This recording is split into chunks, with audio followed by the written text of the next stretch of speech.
5 things in Sweden that aren't free. Hey guys, what's going on? Andrew coming at you. First of all, I gotta say that Sweden is an amazing country. Lots of wonderful things are free, such as healthcare and education. So I'm not complaining here, but when I first came to Sweden 6 years ago from the United States, there were a couple of things that was a little bit of an adjustment for me to kind of figure out, and it's maybe something you don't think about if you're Swedish, my audience, or if you're thinking about coming to Sweden. You probably want to go ahead and know this stuff before you come.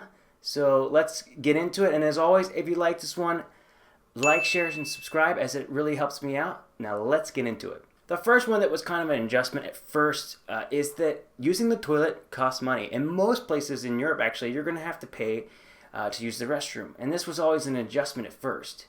Now, if you're at a restaurant or and you're a paying customer, you're not going to have to pay to use the restroom if you're like that or getting a cup of coffee. But if you're going to a train station or anywhere that would be kind of a public place and you need to use the restroom, you might need to have some coins on you, such as 5 or 10 crowns.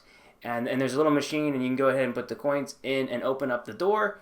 And then another option you will see, you'll see this in Stockholm Central Station, for example, that you actually have to pay with a card a small amount of money to go and use the restroom. It was just an adjustment. It's something they choose to do in Europe, and I think they just want to keep the bathrooms clean and control what people use in the bathrooms. But it's just a real weird cultural difference for me, because in the United States we use all the bathrooms that we need to. It doesn't cost any money, so it's an adjustment. I do have to say that if you were probably in a jam and you didn't have coins, I have seen plenty of people open up the door for someone else to use the bathroom and then leave it open for the next person. I'm not saying to do that, but I'm just thinking if you're in a jam, you might be okay. But if you're traveling in Sweden, it's probably a really good idea to go ahead and have some change with you, just ready if you need to use the bathroom. Number 2, I was at Max Burgers, and when I was first there, I was like, what's that say? Refills? 20 crowns? And, I actually think this is a great thing, because in the United States, you can just drink as much as you want. And of course, America me was like, I want as much big stuff as I can. I want my America cup, and I'm going to drink it.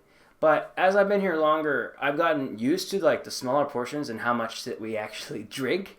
And there's so many calories in soda and everything else. So you're going to have to pay for a refill. Now, if you're at a restaurant and you get another Coke, it's not going to be a big deal. But if you want to have a lot of a beverage and you're at a fast food place, I suggest going with the big one, which is going to be much smaller than what we have in the States. But recognize that if you're going to ask for more, you're going to need to get a refill.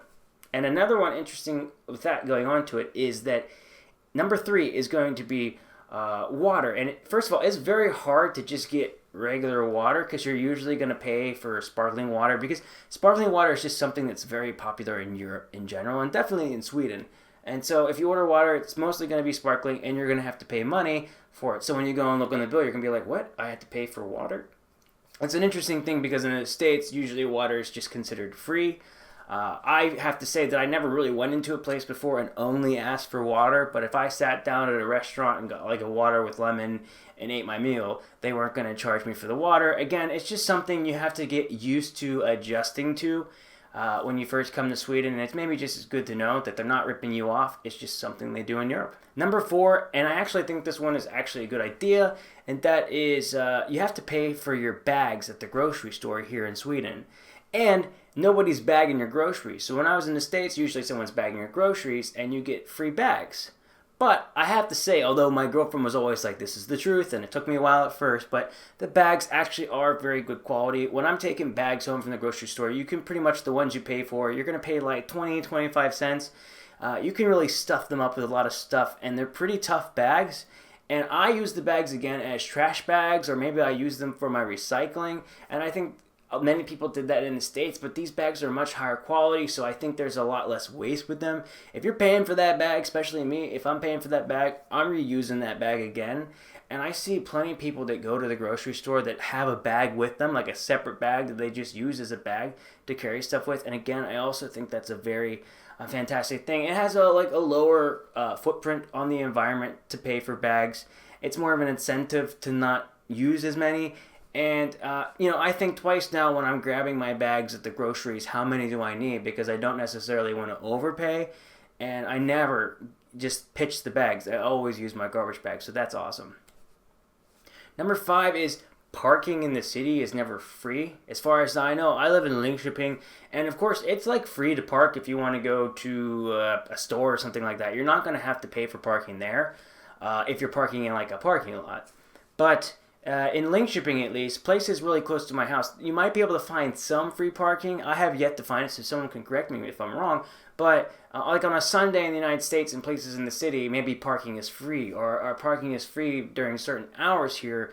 But there's a lot of places I find here in Sweden where you just have to pay no matter what the day is, whether it's going to be Saturday or whether it's going to be Sunday, you're still going to pay for parking. And you better pay for parking, because I'm telling you, that ticket is going to be a big ticket. You don't want to mess up there. So make sure that you're looking at the rules and following them correctly if you're traveling here in Sweden, and that you're paying for parking, because you're going to pay a lot for a parking ticket. You're probably going to pay $100 and $150 if you do not pay for parking. So these are the things that I noticed coming from the United States. And so what I want to ask you guys out there is, what things did I miss in the comments below?